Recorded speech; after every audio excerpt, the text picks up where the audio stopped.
மார்கழி பாடல்கள் திருவெம்பாவை 10வது பாடல். 10வது பாடல் முத்தான பாடலாகவும் அமைந்திருக்கின்றது. பாதாளம் ஏழினும் கீழ் சொற்கழிவு பாதமலர் போதார் புனை முடியும் எல்லா பொருள் முடிவே. பேதை ஒரு பால் திருமேனி ஒன்றல்லன் வேத முதல் விண்ணோரும் மண்ணும் துதித்தாலும் ஓத உலவா ஒரு தோழன் தொண்டருடன் கோதில் குலத்தரந்தன் கோயில் பினா பிள்ளைகாள் ஏதவனோர் ஏதவன் பேர் ஆருற்றார் ஆர் அயலார் ஏதவனை பாடும் பரிசீலோர் எம்பாவாய் என்பது பாடல். எனது இசையாசிரியர் கல்லூரியில் பயிற்சிக்கு எடுத்துக்கொண்ட பாடலும் இதுதான். பாதாளம் ஏழினும் கீழ் சொற்கழிவு பாதமலர் போதார் புனை முடியும் எல்லா பொருள் முடிவே.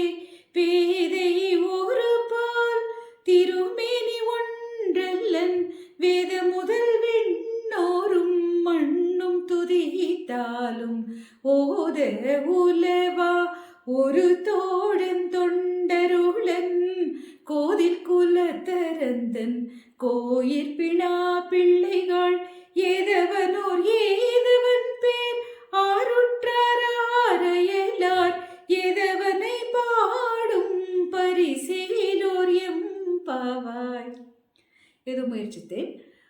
இறைவனுடைய பாதாதி கேச பெருமையை பாடுகின்றார் நமது மாணிக்கவாசக பெருந்தகை. இறைவனுடைய பெருமையை தான் சொல்லி மாட முடியாது என்று உரைத்தவராயிற்றே. இருந்தாலும் ஒவ்வொரு அடியாரும் அவரவர் அடைந்த பக்குவத்தின் அளவை எடுத்து சொன்னால்தான் மற்றவர்கள் ஈடேறுவதற்கு வாய்ப்பு ஏற்படும். அந்த வகையில் நல்ல வழிகாட்டியாகிய மாணிக்கவாசக பெருந்தகை அந்த உபகாரத்தை செய்து கொண்டிருக்கின்றார். இறைவனுடைய பாதத்தின் பெருமையை சொல்லலாம் என்று துவங்கினோம் என்றால் அதற்கு சொற்கள் பத்தாதே என்கின்றார். பாதாளம் ஏழினும் கீழ், பாதாளம் ஏழியும் கடந்து சென்றாலும் அவருடைய திருவடிகளை கண்டுவிட முடியாது. வராக அவதாரம் எடுத்து திருமால் அவர்கள் தேடி தேடி தேடி குடைந்து மண்ணை குடைந்து குடைந்து தேடி காண முடியாத திருவடிகள் தாமே அவை நம்மை போன்றவர்களுக்கு எப்படி சாத்தியம்? எனவே பாதாளம் ஏழை கடந்தாலும் அவருடைய திருவடிகளை கண்டுவிட முடியாது. எங்கு அதன் முடிவு என்று காண முடியுமா? முடியாது. சொல்லால் வர்ணிக்க முடியுமா? அதுவும் முடியாது. சொற்கள் கழிந்து போகும், சொற்கள் பற்றாக்குறை ஏற்படும். இருக்கின்ற நீங்கள் எத்தனை மொழி சொற்களை எடுத்தாலும் இறைவனுடைய பாதத்தை புகழ்ந்து முற்று பெற செய்துவிட முடியாது. பாதாளம் ஏழினும் கீழ் சொற்கழிவு பாதமலர் போதார் புனை முடியும் எல்லா பொருள் முடிவே. சரி, அவருடைய திருமுடியினுடைய பெருமையாவது சொல்லலாமா என்றால் அவமானப்பட்டார் பிரம்மன். அன்று முதல் அவருக்கு பூஜையே கிடையாது. அன்று முதல் அவருக்கு இருந்த பூஜையும் வழிபாட்டையும் இழந்தார். இறைவனுடைய திருமுடியை கண்டேன் என்று பொய்யுரைத்ததற்காக தனக்கு இருந்த வழிபாட்டை இழந்தார், பெருமையை இழந்தார். அத்தகைய சடாமுடி யாராலும் இறைவனாலும் படைத்தவனாலும் எட்டிட முடியாத, படைப்பு கடவுளான பிரம்மாவாலும் அறிந்துவிட முடியாத திருமுடி. அப்படி என்றால் படைப்புக்கு என்று ஒரு கடவுள், காத்தலுக்கு என்று ஒரு கடவுள் கிடையாது. இறைவன் தான் அனைத்தையும் செய்கின்றான். இறைவன் ஒருவன் என்று பார்த்தோம் தானே. அப்படி என்றால் இவர்கள் யார்? பிரம்மா யார்? விஷ்ணு யார் என்றால் இந்த படைப்பை வைத்துக் கொண்டு நீங்கள் இறைவனை கணித்து விட முடியாது என்பதுதான் அப்படி சொல்லப்பட்டிருக்கின்றது. இந்த உயிர்களை காத்து வழிநடத்துகின்ற முறையை வைத்துக்கொண்டு இவ்வளவுதான் இறைமை என்றும் நீங்கள் கணித்து விட முடியாது என்பதற்காகத்தான் திருமாலால் தேட முடியவில்லை என்று சொல்லப்பட்டது. படைப்பை பார்த்து இவ்வளவுதான் இறைவன், பிரபஞ்சத்தை அறிவியலாளர்கள் கணித்து இத்தனைதான் இறைவன் என்று சொல்லிவிடலாமா என்றால் அதுவும் இல்லை. அதை கடந்தது எப்பொழுதும் ஆராய்ச்சிக்குரியதாக இருக்கின்றது. இதுதான் நன்மையும் கூட. நம்மை வளர்க்கின்ற பாதையும் இதுதான். எங்கு ஆராய்ச்சி முற்று பெற்று விடுகின்றதோ அங்கு நம்மை மடமை பற்றி கொள்ளும், சோம்பல் பற்றி கொள்ளும். நம்மை சோம்பல் படவிடாமல் நம்மை சிந்திக்க தூண்டுகின்ற ஆற்றலாக இறையே இருக்கின்றது. இறை சிந்தனையே மாபெரும் ஆராய்ச்சி தான். ஆப்பிள் பழம் ஏன் கீழே விழுகின்றது என்று ஒருவன் சிந்திக்கவில்லை என்றால், நியூட்டன் சிந்திக்கவில்லை என்றால் நாம் புவியீர்ப்பு விசையை பற்றி சிந்தித்திருக்க மாட்டோம். ஆக எதையுமே அப்படியே ஏற்றுக்கொண்டு செல்லுதல் என்பது மடத்தனத்தினுடைய அடையாளம், மந்த புத்தியினுடைய அடையாளம். கேள்விகள் கேட்கப்பட வேண்டும். அப்படி ஓயாமல் வினாயெடுப்ப தோண்டுகின்ற நாத்திகர்களையும் சிந்திக்க வைக்கின்ற பேராற்றல் பரமனுடையது.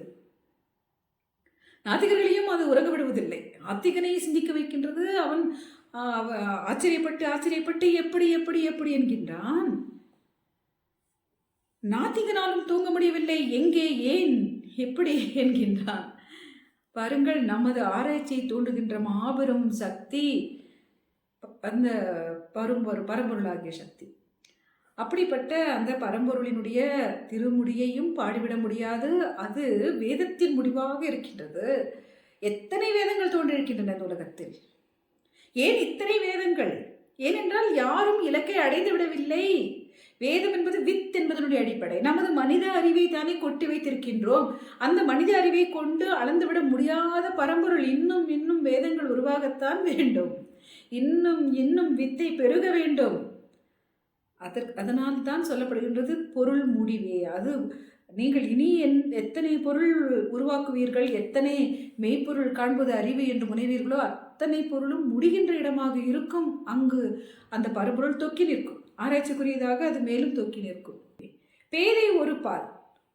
தனது உருவத்தை பார்த்தோமேனால் மாதர்பாகனாக நிற்கின்றார். பேதை ஒரு பால், ஒரு பாகம் பெண்ணாக நிற்கின்றார். இதைவிட வாழ்வை எப்படி காட்டுவது? உலகம் முழுக்க உயிர்கள் அத்தனையும் ஆண் பெண் ஆண் பெண் ஆண் பெண் என்று இருக்கின்றன. ஒன்றின்றி ஒன்று இல்லை. வாழ்வென்பது ஒன்றின்றி ஒன்று இல்லை. அப்படிதான் படைப்பே. எப்படி வாழ வேண்டும் அதை வாழ்ந்து காட்டுகின்றார் ஞானசம்பந்தமூர்த்தி. நாம் அதையும் உணராமல், அர்த்தநாரியை பார்த்தும் உணராமல் போய்விடுவோமா என்பதற்காக பாருங்கள் உணருங்கள் என்கின்றார். அர்த்தநாரியே பாடமாக நிற்கின்றார். பிள்ளைகளுக்கு பாடம் வாசிக்கின்ற பொழுது என்ன சொல்லி தருவார்கள்? நீங்கள் செய்முறை பாடங்கள் காட்டுங்கள், படம் காட்டி விளக்கம் சொல்லுங்கள் என்று கூறுவார்கள். அப்படித்தான் நாம் புரிந்து கொள்ளவில்லையோ என்பதற்காக அர்த்தநாரியாக தானே நிற்கின்றார். உலகம் முழுக்க ஆணும் பெண்ணுமாக இருக்கின்றது. பிறகு நமக்கு இன்னும் புரிதல் ஏற்படவில்லை. நாம் பெண்களுக்கு எத்தனை இடம் ஒதுக்குவது என்பதில் இன்னும் குழம்பிக் கொண்டிருக்கின்றோம் என்பதை அறிந்தவராக அவர் 50% ஒதுக்கி காட்டுகின்றார். படைப்பு அப்படி இருக்கின்ற பொழுது நீ என்ன சதவீதத்தை பற்றி யோசிப்பது? படைப்பு எப்படியோ அப்படி கொடு என்பதுதான் அந்த ஆணை. அர்த்தநாரியாக நிற்கின்றார். அப்படி துவங்கினால், அப்படி ஆரம்பித்தால் வீடிலிருந்து நாடு வரை விளக்கம் பெறும். ஞானசம்பந்தர் கூறுகின்றார், மண்ணில் நல்ல வண்ணம் வாழலாம், எண்ணில் நல்கதிக்கு யாதுமோர் குறைவில்லை, கண்ணில் நல்லதுரும் கடுமல வடநகர் பெண்ணில் நல்லாளுடன் பெருந்தகை இருந்ததே என்று. நீங்கள் பெண்களுக்கு உரிமை கொடுத்து சமபாதியாக அவர்களை வழிநடத்தி பாருங்கள், அவர்களை மதித்து பாருங்கள், மண்ணில் நல்லவண்ணம் வாழலாம். பெண்களை உங்களுக்கு நிகராக நடத்தி பாருங்கள், கண்ணில் நல்லதுரும், கண்ணில் நல்லவையே காண்பீர்கள். இல்லை என்றால் தப்பு தப்பாக காண்பீர்கள், புத்தி தடுமாறும். பெண்களை உங்களுக்கு நிகராக நினைத்து பாருங்கள், கண்ணில் நல்லதுரும். கடுமல வளநகர் பெண்ணில் நல்லாளுடும். கடுமல வளநகரில் அர்த்தநாரியாக நிற்கின்றான். அன்றே 50% பெண்களுக்கு இடஒதுக்கீடு செய்த பெருந்தகை மாதுருபாகனாக நிற்கின்றான். அவனை பாருங்கள், பார்த்தால்தான் மண்ணில் நல்லவன் வாழலாம். அவனை அந்த வழியில் நீங்கள் தொடர்ந்தால்தான் கண்ணில் நல்லதுரும். கடுமல, அதற்காகத்தான் கடுமல வடநகர் பெண்ணில் நல்லாளுடன் பெருந்தகை இருந்தது. பெண்மையை சரியாக நடத்த தெரிந்தவன் தான் பெருந்தகையாளன்.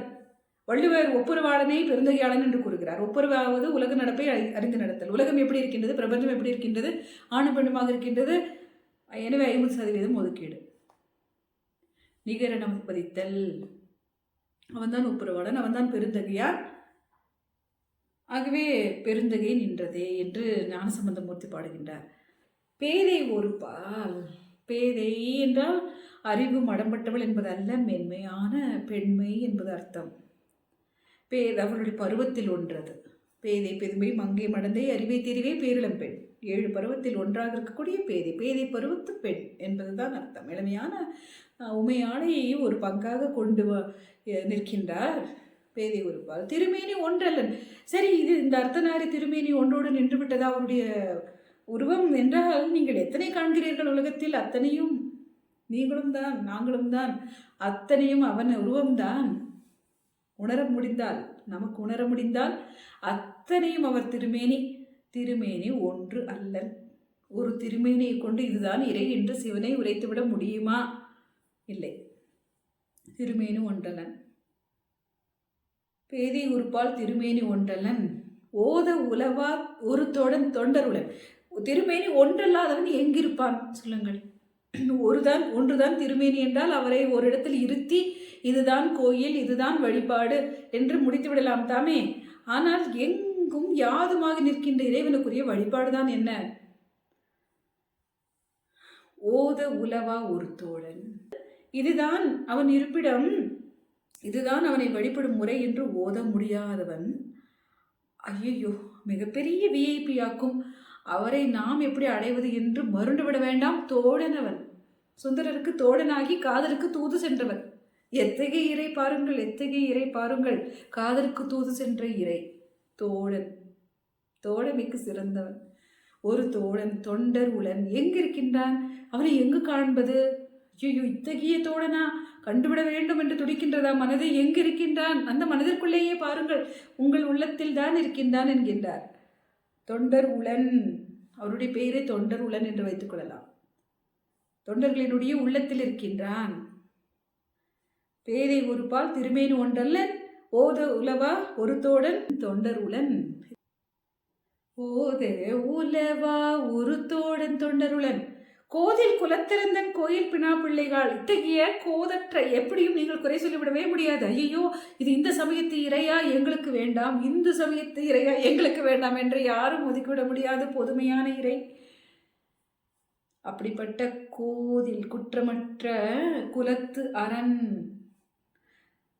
குலம் சிவக்குலம், உயிர்குலம். உயிர்குலமே சிவக்குலம்தான். உயிர்குலத்து இறைவன். யாராலும் விலகி நிற்க முடியாது, ஓடவும் முடியாது, ஒளியவும் முடியாது. அப்படிப்பட்ட எங்கும் பறந்து நிற்கின்ற பரங்கருணை.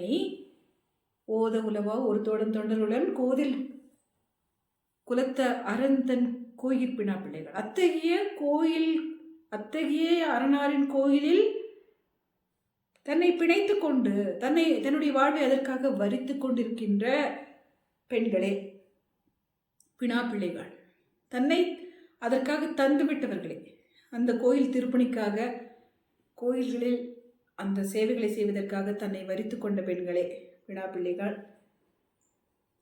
ஏதவனூர், ஏதவன் பேர், இப்பொழுது சொல்லுங்கள், எது அவனுடைய ஊர்? உருவம் ஒன்றில்லாதவனாயிற்றே, உள்ளத்தில் உறைபவனாயிற்றே, அவனுடைய ஊர் என்னவென்று சொல்வீர்கள்? உள்ளமில்லா மானிடர் அமெரிக்காவில் இருக்கிறார்களா? அமெரிக்கா அவருடைய ஊர் தானே. அமெரிக்காவில் இருக்கின்ற அன்பர்கள் உள்ளத்திலும் இருக்கின்றானாயிற்றே, ஆப்பிரிக்காவில் இருக்கின்ற அடியார்கள் உள்ளத்திலும் உறைபவனாயிற்றே. ஏது அவன் ஊர்? ஏது அவன் பேர்? எது அவனுடைய பெயர் என்று சொல்வீர்கள்? ஆருற்றார், அவருக்கு உற்றார் யார்? அயலார் யாரும் இல்லாத பொழுது உற்றார் என்று யாரை கூறுவீர்கள்? ஆருற்றார், ஆர் அயலார். ஏது அவனை பாடும் பரிசு? அவனை எப்படித்தான் பாடுவது? இதுதான் சிக்கல். இப்படி தெளிவில்லாத முகவரியுடன் நிற்கின்றார் இறைவன். அனைத்தும் பிரபஞ்சமே தனது முகவரியாக நிற்கின்றவனை எப்படி வார்த்தைக்குள் வரையறைக்குள் பாடி முடிப்பது? காரைக்கால் அம்மையார் கேட்டார், நும்பெருமான் எவ்வுருவோ என்பவருக்கு யாதுரைப்பேன், எவ்வுருவோ உன்னுருவம் காட்டு என்று. இறைவா, நான் சிவனின் அடியான், சிவனின் அடியாள், சிவனின் அடியாள் என்று சொல்லி வருகின்றேன். ஆனால் அவர்கள் என்ன கேட்கிறார்கள்? உன்னுடைய இறைவனுடைய உருவம் என்ன என்று கேட்கிறார்கள். அவர்களுக்கு நான் எப்படி உரைப்பேன்? யாதுமாக நிற்கின்ற உன்னுடைய உரு எது என்று நான் உரைப்பேன்? நீயாவது எனக்கு உதவி செய்யேன், இந்த உருவை காட்டு, இதுதான் என்னுடைய இறைவன் என்று காட்டேன் என்று மன்றாடுகின்றார். இதுதானே உண்மை நிலை, இதுதானே உண்மை நிலை. நாம் இதுதான் உருவம் என்று நிறுத்தினோம் என்றால் அது நமது சௌகரியத்திற்கு வகுத்து கொண்டது. மற்றபடி அவருடைய உருவம் என்ன? யார் அறிவார்? யார் அறிவார்? ஏது அவனோர், ஏது அவன் பேர், ஆர் உற்றார், ஆர் அயலார். அவனுக்கு வேண்டியவர்கள் யார், வேண்டாதவர்கள் யார்? பிற மதத்தவர்கள் எல்லாம் வேண்டாதவர்களா? யாதொரு தெய்வம் கண்டீர் அத்தெய்வமாகி அங்கே மாதுர்பாகனார் தான் வருவார். நீங்கள் எந்த தெய்வத்தை வழிபட்டாலும் சரி, அங்கு மாதுர்பாகனார் தான் வந்து அருள் செய்ய போகிறார். அப்படி என்றால் எப்படி அந்நியம் என்று சொல்வது? ஏதவனூர், ஏதவன் பேர், ஆர் உற்றார், ஆர் அயலார். ஏதவனை பாடும் பரிசு இத்தகையவனை எப்படி பாடுவேன், எப்படி பாடுவேன், எப்படி பாடுவேன் என்று பாடிக்கொண்டே இருக்கின்றார். இப்படி பாடினால் சரியாகி விடுமா, இப்படி பாடினால் சரியாகி விடுமா என்று பல முயற்சித்தான். திருவாசகம் முழுக்க, அந்த ஞான பெட்டகம் முழுக்க மணிவாசகருடைய முயற்சி தான். மற்ற அடியார்களுடைய பாடல்களும் முயற்சிகள் தான், வேதமும் முயற்சி தான். முடிவு கண்டுவிட்டதா? இறைவனுக்குரிய தெளிவான முடிவிற்கு இதுதான் இறை, இதுதான் பெயர், இதுதான் ஒரு முடிவுக்கு வந்தோமா? வர முடியுமா? முடியாது. ஏதவனோர் ஏதவன் பேர் ஆறுற்றார் ஆரையிலார் ஏதவனை பாடும் பரிசேலோர் என்பாவாய். இப்பொழுது சொல்லுங்கள், அடியார்கள் ஏதோ ஒரு காலத்தில் பாடிவிட்டு சென்று விட்டார்கள், அதை ஏன் நாம் இப்பொழுது நினைவு கூற வேண்டும் என்றால், முடிக்காத ப்ராஜெக்ட் அது, முற்று பெறாத ப்ராஜெக்ட், தொடரணும். எத்தனை எத்தனை ஜென்மங்கள் மனுஷ பிறவி இந்த உலகத்தில் இருக்கிறதோ அத்தனை ஜென்மமும் அத்தனை மனுஷங்களும் தொடர வேண்டிய ப்ராஜெக்ட், தொடரணும் தானே? அதற்காகத்தான் இறை சிந்தனை, அதற்காகத்தான் இறை சிந்தனை. ஏதவனை பாடும் பரிசேலோர் என்பாவா. ஏதவனை பாடுகின்ற முறை, எப்பொழுது பாட வேண்டும்? இரவிலா பகலிலா? எப்பொழுது பாட வேண்டும்? எத்தகையவர்கள் பாட வேண்டும்? ஆண் பாடுவது பொருத்தமா? பெண்கள் பாடுவது பொருத்தமா? யார் பாட வேண்டும்? எந்த பருவத்தில் பாட வேண்டும்? இளமையில் தொடங்கலாமா, இல்லை முதுமையில் பாடுவதா? இறைவனை முதுமையில் தேடுகின்ற பொருள் என்று சிலர் மனதில் முடிந்து வைத்திருக்கிறார்கள். என்ன ஒருவர் கேட்கின்றார், நீங்கள் இயல்பான வாழ்வில் இருக்கிறீர்கள், இளைவராக தெரிகின்றீர்கள், நீங்கள் ஏன் தத்துவம் பேசுகிறீர்கள் என்று கேட்கின்றார். நான் கூறினேன், பற்கள் கொட்டுவதற்கு முன்பாக பேசிவிட்டு போகின்றேனே, உங்களுக்கு இதில் என்ன வருத்தம் என்றேன். இப்படி இருக்கின்றது. ஆன்மீகத்தில் போவதற்கு முதுமை வேண்டும் என்று நினைக்கிறார்கள். ஆக எப்படி பாடுவது? பாடுகின்ற தன்மைதான் என்ன? எப்பொழுது பாடுவது? எந்த உடுப்பில் பாடுவது? எந்த இடத்திலிருந்து பாடுவது? கோயிலில் பாடுவதா, வீட்டில் பாடுவதா? எங்கும் நிறைந்த எவ்வுருவமான இறையை எப்பொழுதும் பாடுவது தானே முறை. எப்பொழுதும் எல்லோரும் எவ்விடத்தும் பாட வேண்டும். அதைத்தான் கற்பிக்கின்றார். அதிகாலையிலேயே ஆரம்பித்து விடுங்கள் என்கின்றார். ஒரு நல்ல காரியத்தை எப்பொழுது தொடங்கலாம் என்றால், விடியற் பொழுதில் தொடங்கி விடுங்கள் என்கின்றோம் தானே. ஏனென்றால் விடியற் பொழுதுக்கு சகுனம் கிடையாது, அந்த பிரம்ம முகூர்த்தத்திற்கு எந்த சகுனமும் கிடையாது. எனவே தொடங்கி விடுங்கள். அதற்கு பிறகு ஆனால் நேரம் பார்க்க வேண்டும். நல்ல நேரம், ராகு கேது ஒன்றுமில்லை. இந்த பிரம்ம முகூர்த்தத்தில் நீங்கள் எதை தொடங்கினாலும் சிறக்கும். எனவே இந்த மிக முக்கியமான மனித பிறப்பெடுத்ததனுடைய முக்கிய நோக்கமாக இருக்கக்கூடிய பிரார்த்தனையை, இறைத்தேடலை நீங்கள் அதிகாலையில் துவங்கி விடுங்கள் என்பதுதான் நம்மை துயில் எழுப்பி சொல்லி தந்து கொண்டிருக்கின்றார் மணிவாசக பெருந்தகை. அவருடைய திருப்பாதங்களுக்கு நன்றிகளை பாராட்டி கொண்டு, அந்த சிந்தனையை நம்மிடத்தில் எழுப்பி நம்மை ஆட்கொண்டிருக்கக்கூடிய இறைக்கருணைக்கும் நன்றி பாராட்டி கொண்டு விடைபெறுவோம். நன்றி, வணக்கம்.